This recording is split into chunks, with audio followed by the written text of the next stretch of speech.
ما وقت بیاریم از قدیم الایام یه رسمی داریم که وقتی یکی عروسی داره حالا در همسایه فامیل هر کو که بتونه یه لگن نونی پزن و به احترام او خانواده که عروسی دارن برندم هونشون قبل عروسی تحویلیه. الانم ما عروسی داریم و داریم نونی پزنیم که ببریم دم خونه دوما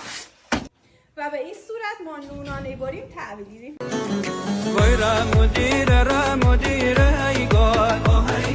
وای را مدیر و نوار وای از بیارین زین بیارین ای گل وای تا رویم دیدار یار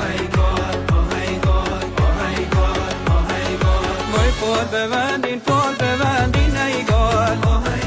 وای جوانا